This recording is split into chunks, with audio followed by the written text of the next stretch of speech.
everyone to the Totally What's New in Data and AI. I think we have a lot of good things to cover since next what's not too long ago. There are a lot of updates. So I will immediately introduce you to our experts and leave the floor to them. We have today Tristan, who will cover the AI part, and then we have Matthias, who will do the data part. Floor is your guys. Success. Thank you. We'll start with the data as it's sort of the foundation for your AI and the machine learning journey. But of course, then we will jump straight into that as well. So I'm Matthias. I'm leading the data and AI practice in the whole of Nordics for Devoteams, and I'm doing a lot of pre-sales activities around EMEA as well to see a lot of projects and use cases. So I have a general idea of what people are using and what people need. But I think something to note is that in one quarter, so many things happen in Google Cloud, and there are so many releases.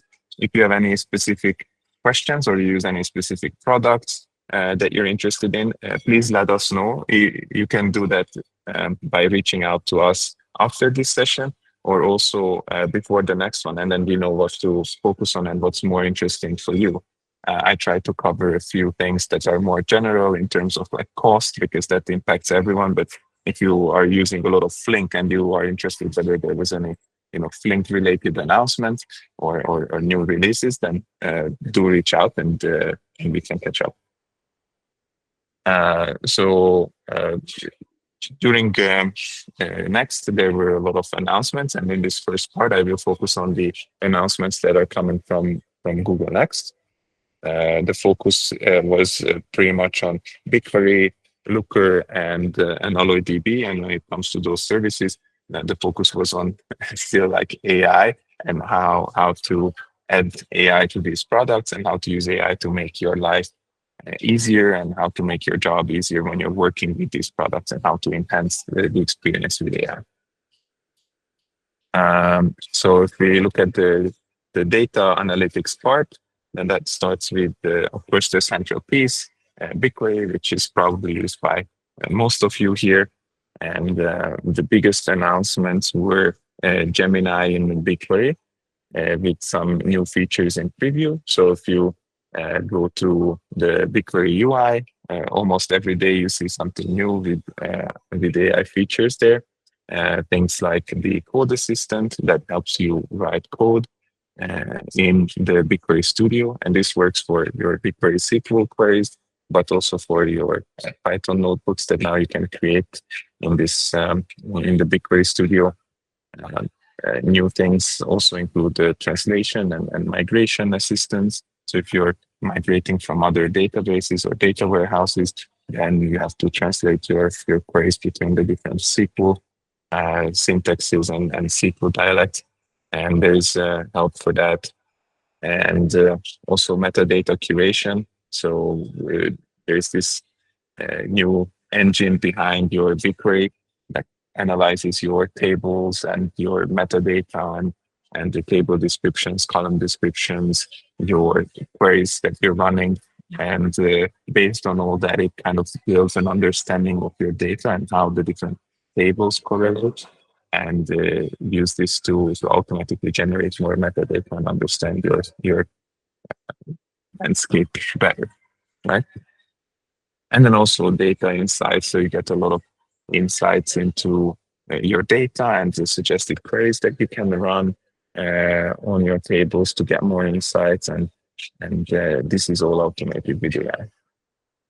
Then another big announcement was the BigQuery multimodal tables that are right now in preview also. So this, of course, is a nice feature to have unstructured data together with your structured data within BigQuery. And although this in itself is not an AI feature, but it enables a lot of AI use cases and machine learning use cases with feature engineering and model development.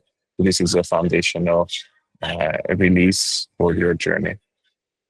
Then we have the AI query engine, which is a new way to write queries and incorporate natural language directives into your SQL query. So it's the way it's different from usual queries is that you write a natural language question that can include references to external knowledge. One example that they gave was asking BigQuery, what is your average revenue that's coming from developing countries? And then in this case, the Gemini models will understand what you mean by developing countries and will use that external knowledge that's not found in your own tables to create the query and only query the developing countries in your table. So that's one thing you can do, but of course the possibilities are endless with these queries. And this is in pre-announcement, so it's just announced this feature, and you can't try it out yet, but it's something that's very exciting and coming to BigQuery. So then there is this BigQuery Meta Store, which simplifies the data discovery and querying for external engines. So I talked about this underlying brain behind all the BigQuery operations that tries to understand your metadata. And this Meta Store is a way to expose this for external engines. And then there is a BigQuery workload management to automatically scale resources, manage workloads, and ensure cost effectiveness. I will talk a little bit more about some cost-effective ways that they introduced into BigQuery to really optimize your cost. And then there is this BigQuery spend commit that provides predictable cost that we will talk a little bit more in details as well on a later slide.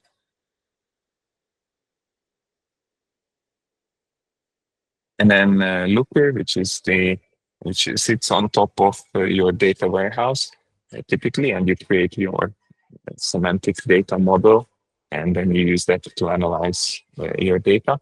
It's perfectly positioned in this AI array, if you want to say, because what Looker does is it understands your data with the semantic model and then creates the query for you. So the AI doesn't have to write the query. Looker already has an engine that can write the query for you that fetches the data, and that query is guaranteed to be correct. So the AI only has to figure out what you actually want, and it doesn't have to write the query. And of course, Google uses this opportunity to expand on all sorts of quality of life features within Looker, such as the conversational analytics API.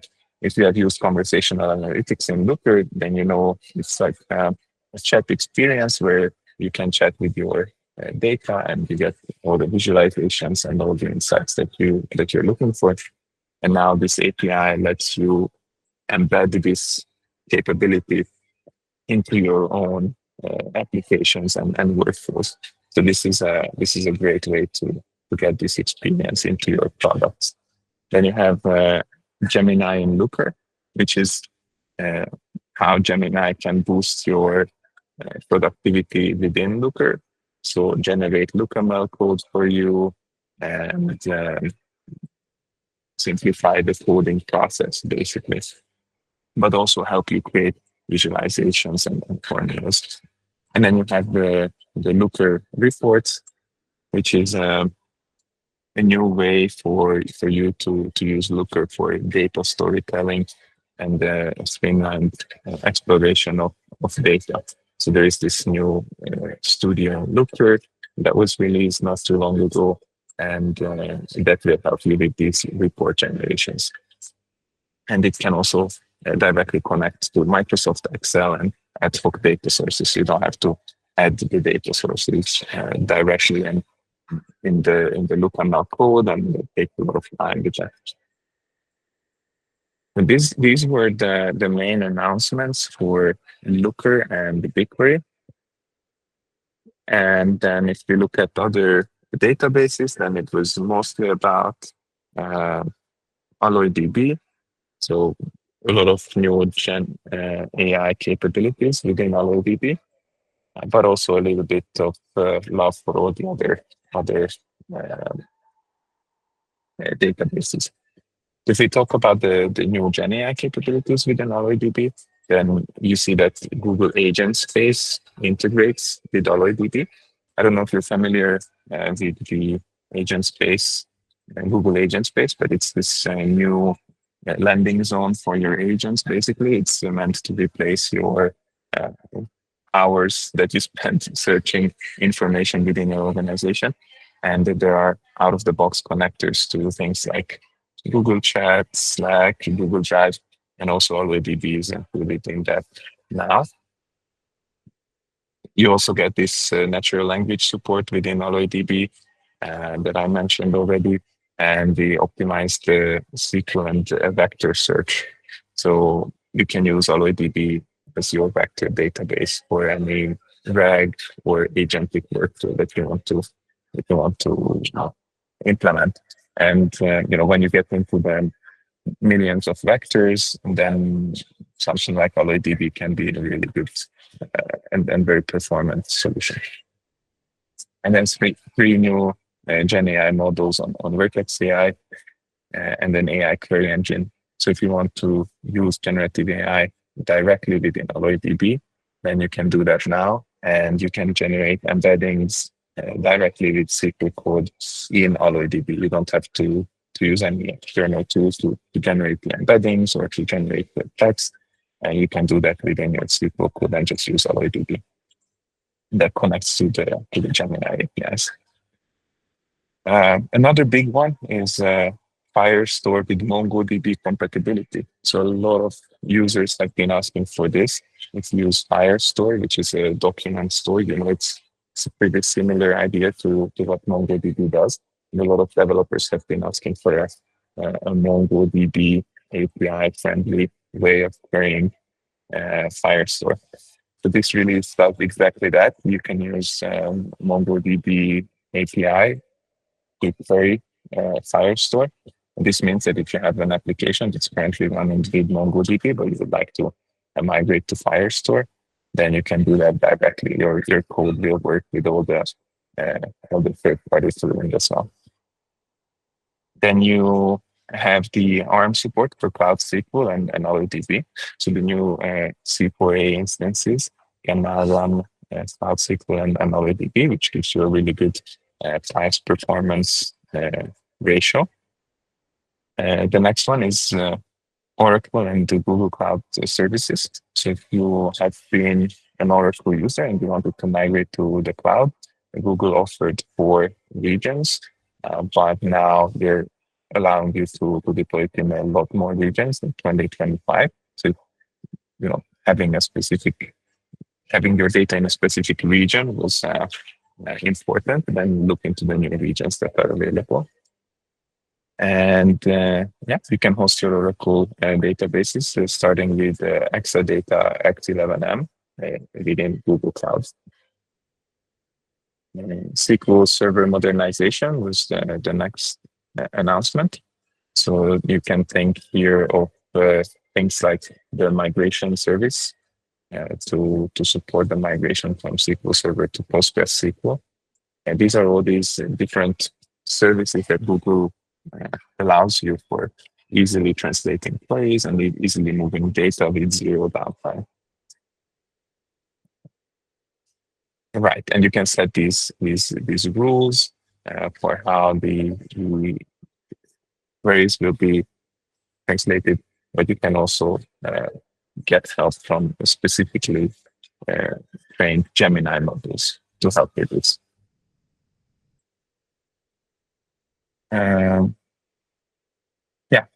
Please just drop it in the chat or put your hands up if you have any questions. So a little bit more focus on AlloyDB. As I mentioned, the agent space integration are very, very important. You can query and search your data in AlloyDB from the agent space agent. And one more thing that's connected to this, if you've heard of MCP, Model Context Protocol, then Google also has a solution now to expose AlloyDB through MCP. So if you are writing any agents, then you can use that to connect with AlloyDB. Then the AlloyDB natural language, which allows you to query your data with natural language within AlloyDB, and then the optimized SQL and buffer search. So again, it makes it a very fast and performant vector database for your RAG-based workloads. Yeah, some of the new models that I mentioned are on this slide here. You can see that it supports text, image, and videos. So you have the multimodality, and you have the re-ranker models. So if you're getting some ranking from AlloyDB, then you can use re-ranker. And then the AI query engine, which enables developers to freely use the natural language expressions and constructs right within their SQL queries. This is very similar to what I mentioned with BigQuery. Great. And then I will go into some other releases that happened that were not, that didn't make a big splash on the stages of Google Next, but I thought they are interesting. And this is the part where, we can adjust this based on your feedback on what's interesting for you and what products and services you're using. But I imagine most of you use BigQuery, so I start with some BigQuery releases, like the maximum slot limit on reservations. Basically, there's a lot of things going on with reservations lately. They're making it a lot more user-friendly and enterprise-friendly. One of my favorites is that you can now specify reservations at runtime. So previously, you had to assign a project to a reservation when you were using the BigQuery additions pricing instead of the on-demand pricing model. And that meant that you every query in a project ran with the same reservation, and you had to create separate projects if you wanted to have a cheaper reservation and a more expensive reservation for your AI workloads. Then you had to run them from different projects. But now you can have everything in the same project and dynamically select between the reservations.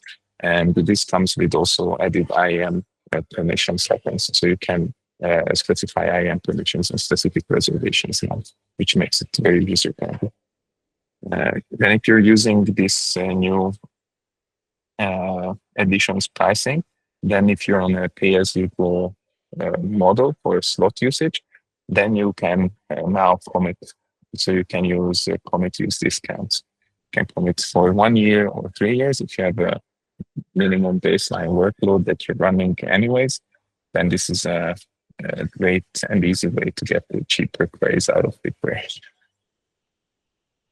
Then we have data preparation, which is this feature in BigQuery that suggests actions and queries that you can run to clean your data and transform and prepare your data in BigQuery, and uses Gemini for this. So there's a lot of things going on with Gemini and BigQuery, but this was something that I wanted to highlight because this is where a lot of data scientists spend most of their time, is feature engineering and data preparation and data cleaning. And this new way of doing it with AI speeds up that process. Then we have third-party models. So you can now use Mistral and Llama models as well from BigQuery. So if you're writing the query and you want to generate text or embeddings or use these models from within the SQL query, then you can do that as well, not just Gemini. A very interesting and cool feature is the generate table feature. So now there is a function that will generate a whole table for you based on a schema. If you need some synthetic data to run some experiments or to create some demos or to have a development environment, then you can create synthetic data now with Gemini within BigQuery. And then last but not least, something exciting is that now you can define user-defined functions with Python. So previously it was JavaScript, but a lot of data engineers and data scientists are more familiar with Python than JavaScript. So you can use Python now to define these user-defined functions within BigQuery. And then a few other releases, Firestore and Bigtable here. So the commit use discounts are also available for Firestore. This is also very big. So if you have a predictable minimum baseline for your read, write, and update operations within Firestore, you can just commit to that usage for 1 year or 3 years, and you get 20 or 40% discount on the price. So this is a great way again to reduce your price if you need help figuring out whether this is something that you should do that would save you time, and what amount should you commit to over the next year, 1 year or 3 years. Please reach out. We're super happy to help you determine that as well. And then if you're using Bigtable, then you might be happy with these 3 releases that I wanted to mention. One is the Kafka Sync, which directly saves Kafka topic data into Bigtable. This works with Apache Kafka or also the Google managed Kafka on Google Cloud. Then you have the SQL support, so you can query your data with SQL, even if you have time series data that uses some kind of arrays within your Bigtable, then you can unpack that and use SQL to analyze your data. This is a big feature that makes SQL more useful within the data ecosystem in Google Clouds. And then based on these features, you also get views. So now that you have SQL queries, you can create views in Bigtable that are based on these SQL queries, and those can be either continuous materialized views, similar to the materialized views that you're used to in BigQuery, and also also get logical views, which is similar to normal views in BigQuery. Yeah, I think those were the things that I wanted to mention from the last quarter. So a lot of exciting AI related releases, obviously. Very, very interesting topic every time. But you get some more user-friendly SQL features like the pipe syntax. If you haven't read up on the pipe syntax, I think you should look into it, and also some cost-related features. So definitely, if you're using Firestore or BigQuery and you want to optimize your costs, do reach out to us. We're super happy to help based on these new releases as well. And yeah, with that, I think I'll give it to Tristan. Maybe he has a little bit more to talk about with AI, and we can leave a few minutes at the end for questions as well. If you have any data-related questions, you can ask now also.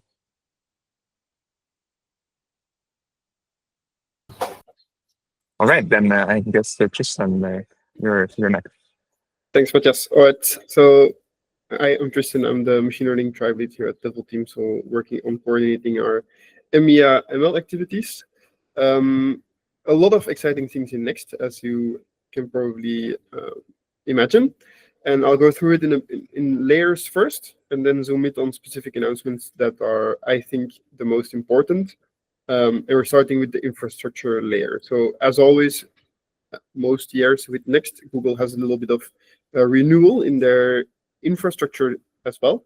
With the release of Ironwood, it's a new TPU that's more interesting for people that do custom training. So if you need to train large models, this TPU, I believe, is about 20 times more efficient than the last one. So it will significantly speed that up.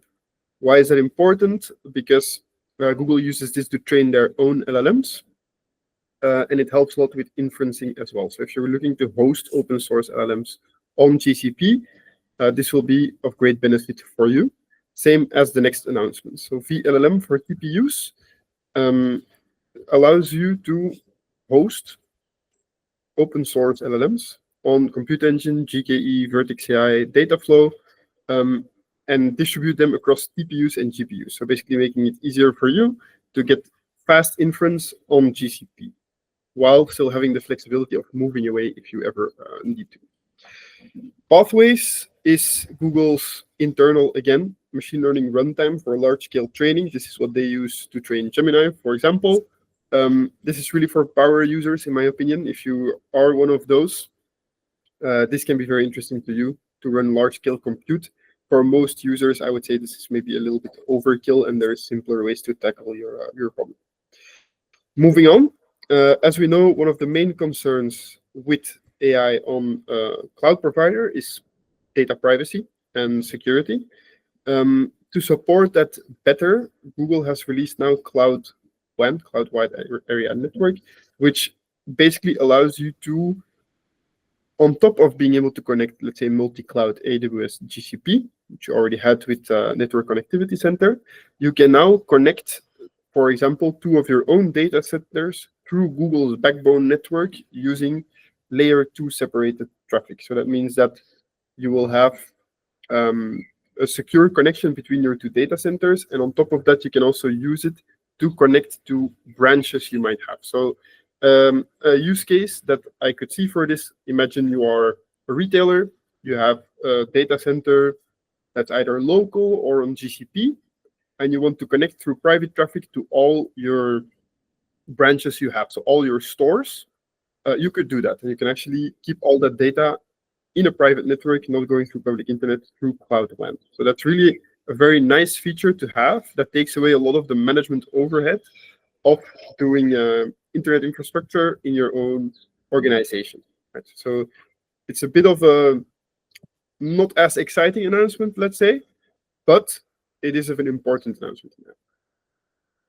Next to that, there's also Gemini on Google Distributed Cloud. This is for customers that are looking for even more tight privacy controls. If you want to have Gemini, for example, in your own data center, it is possible through Google Distributed Cloud. Of course, that also means you can work with partners of Google to have that hosted in sovereign cloud. So let's say you want to do that with a partner that's in Luxembourg, for example, you could do that as well. And then you have a bit more data privacy concerns, which, given the current political climate, let's say, is something that Google is very interested in investing.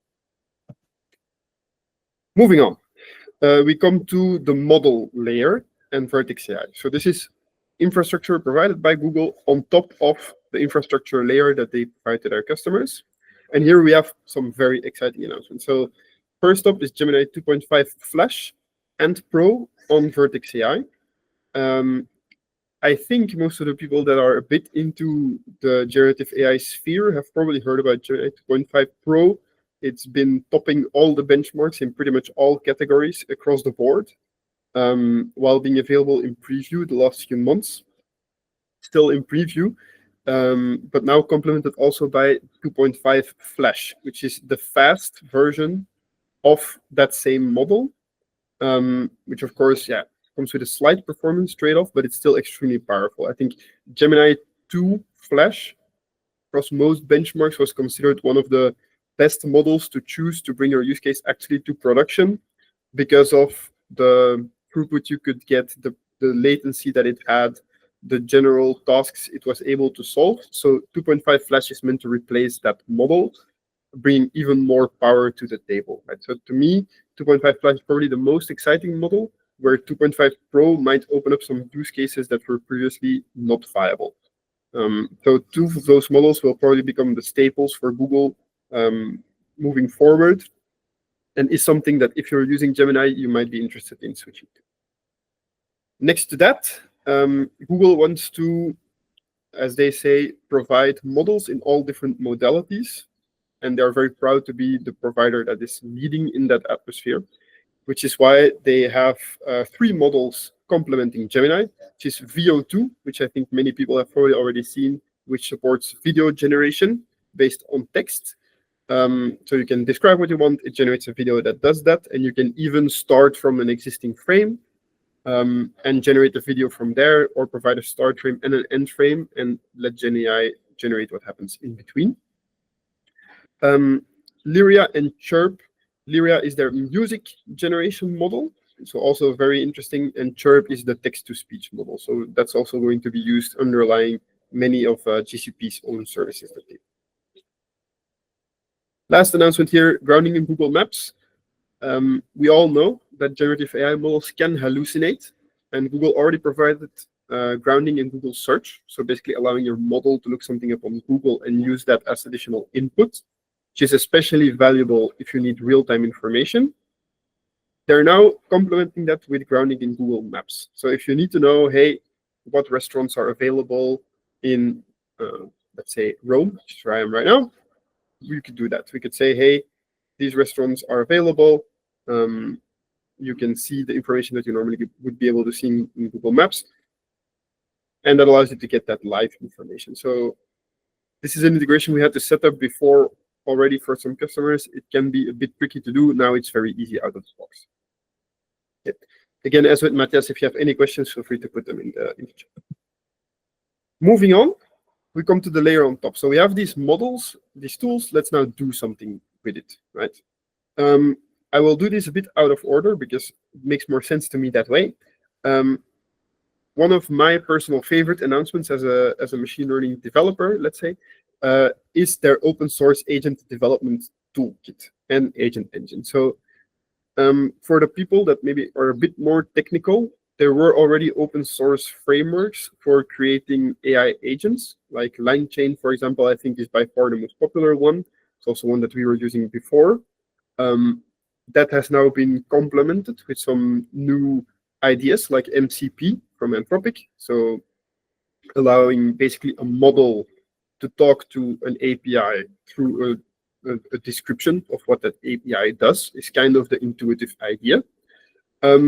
Agent Development Kit tries to function as a layer on top to really orchestrate everything an agent does and allow you to define multi-agent systems in a bit more of a natural approach, meaning that it's easier to reason on top of the tools that you are using.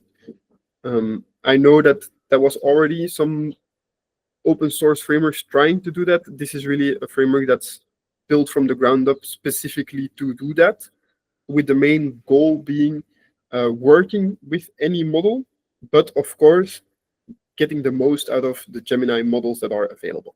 Right? Once you've built an agent using Agent Development Kit, you can host it anywhere because it's open source.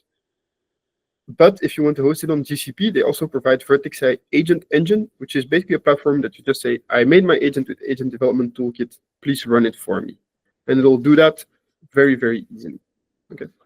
From my personal experience, I've been working with LangChain over the past years. I've been recently started working with Agent Development Toolkit. In my opinion,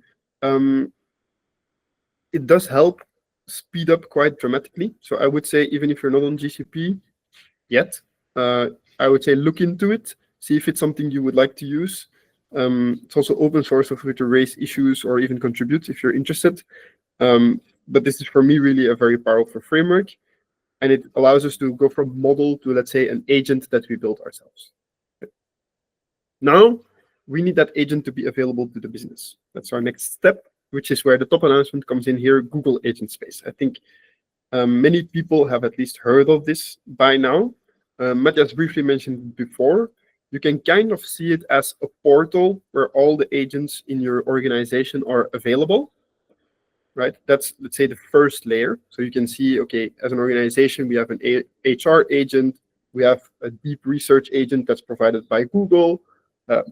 We might have an expense agent that was built for us.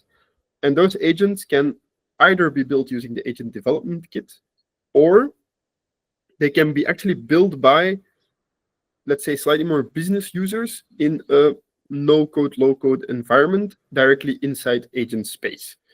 The idea being, as an end user, as long as my organization has set up connectivity to the tools that we use, I can now start automating tasks that normally take me a lot of time.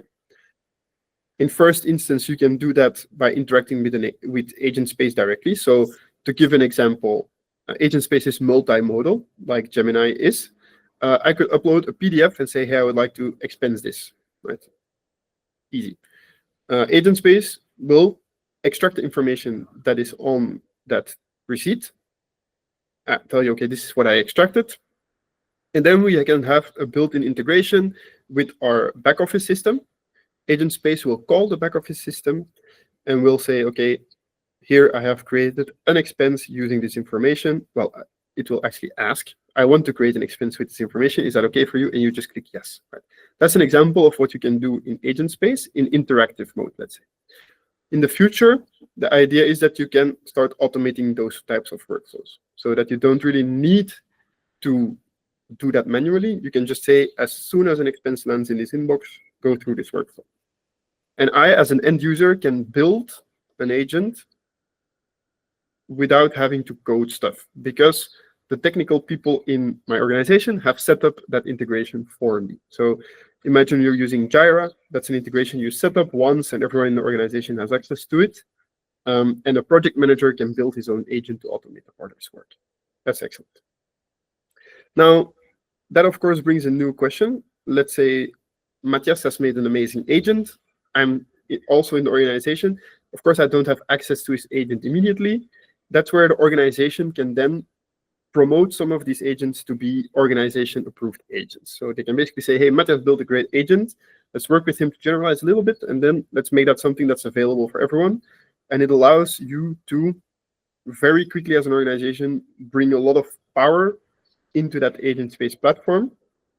Next to Google-built agents, agents that you custom built with Agent Development Kit, or third-party agents that were built by partners like us, or let's say service providers, like you can imagine. ServiceNow, of course, might want to build their own agent and have it in Agent Space. Right? So you should really see it as a marketplace gallery type thing. And the biggest benefit is that as a member of the organization, I don't necessarily need to know about all the agents I have. I just have one search bar. I ask a question. Agent Space will go through all the agents it has access to, or this user has access to, and will say, I think this one's the best one for this job. And it'll go and ask it the question to solve. Okay.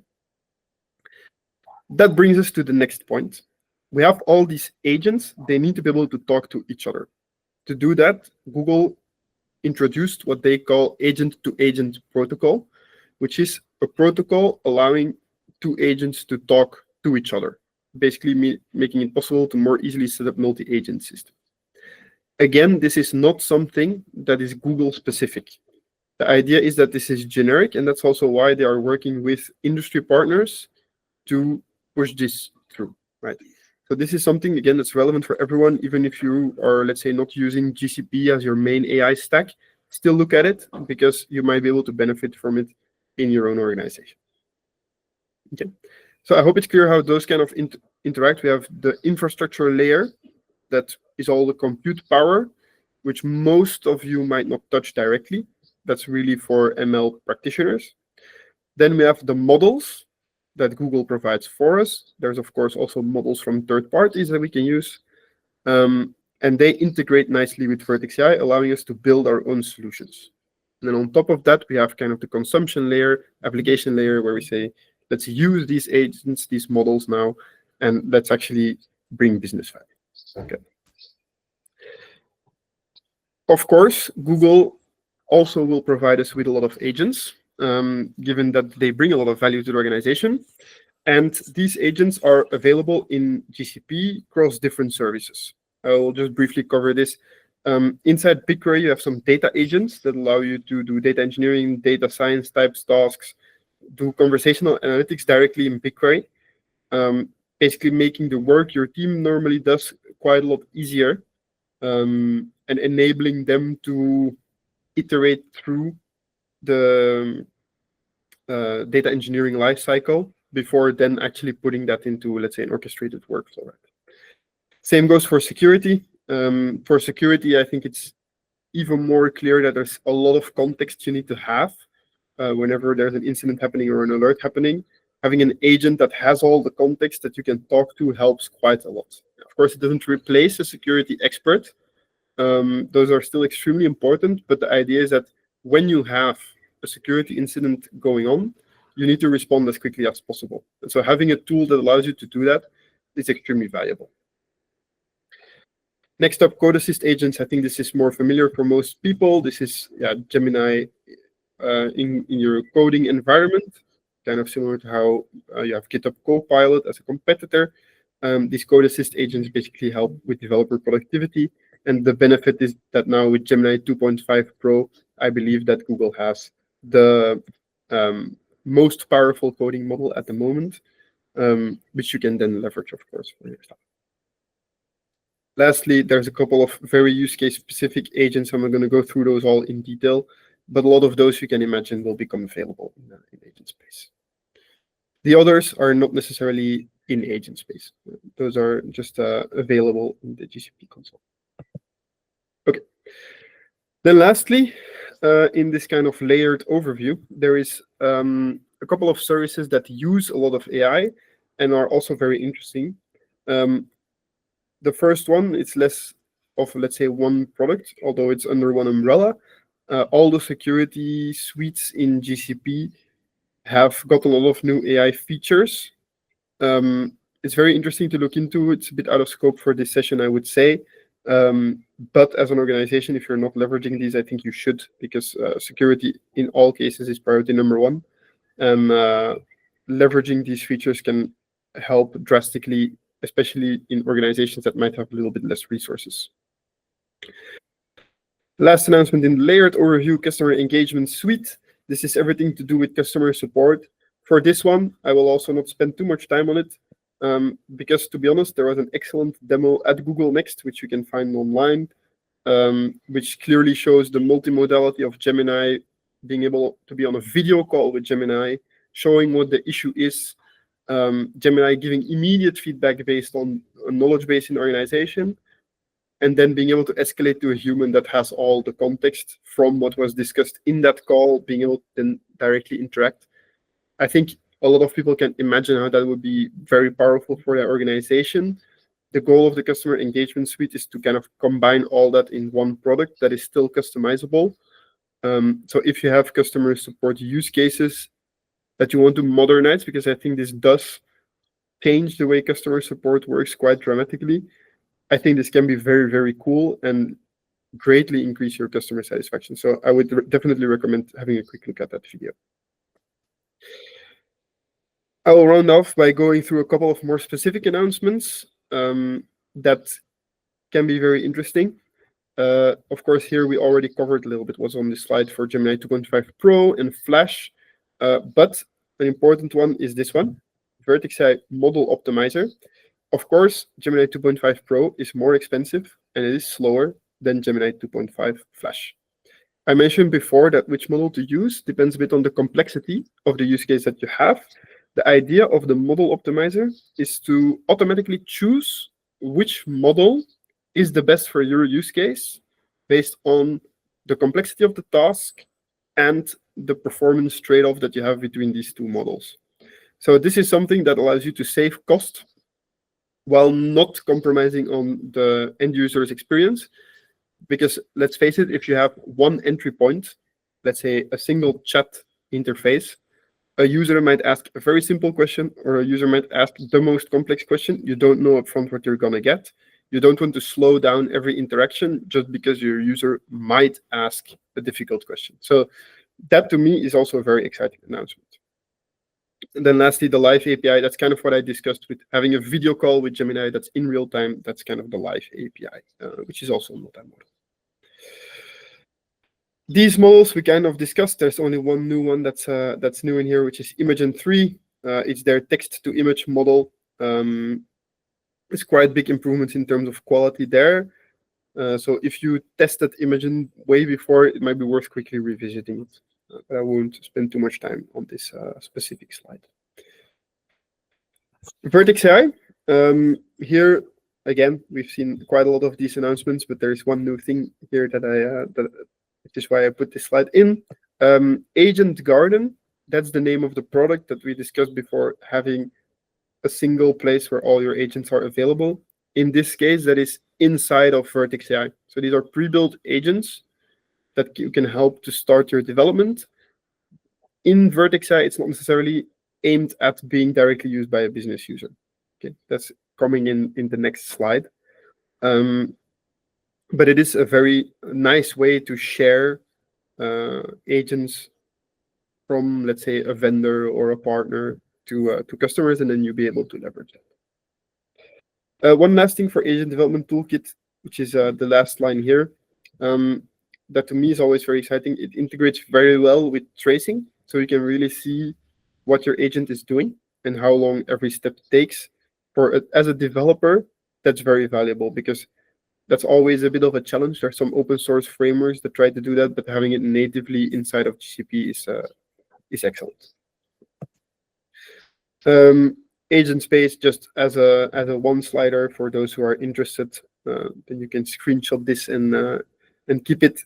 One thing here, the 2 new partner agents. So the deep research agent, for those who had access to Agent Space already, was already there. It's now a bit more production ready, let's say, and an idea generation agent. So this is really for people that need the creative aspect, the brainstorming aspect of generative AI, being able to talk with them.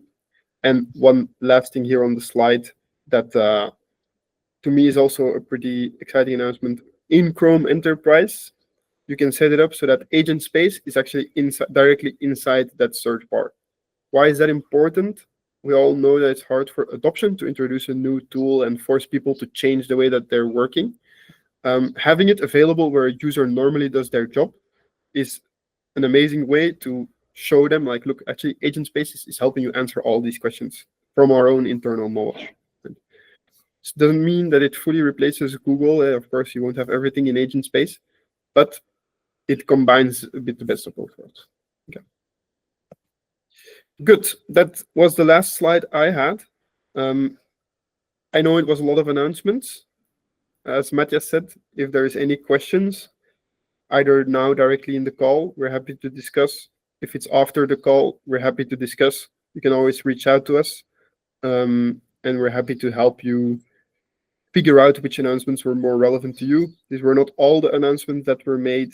For example, we didn't even touch all the Apigee exciting announcements that were related to AI.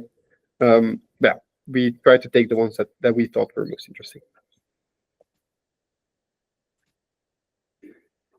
Any questions that are immediately burning in the chat, or raise your hand?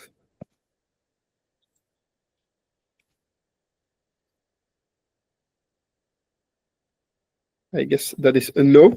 So then I will let everyone get to their lunch, and we'll be happy to chat later more if you have questions that pop up in your sleep tonight. Then you know where to find us. So thank you all for joining, and see you next quarter for new updates.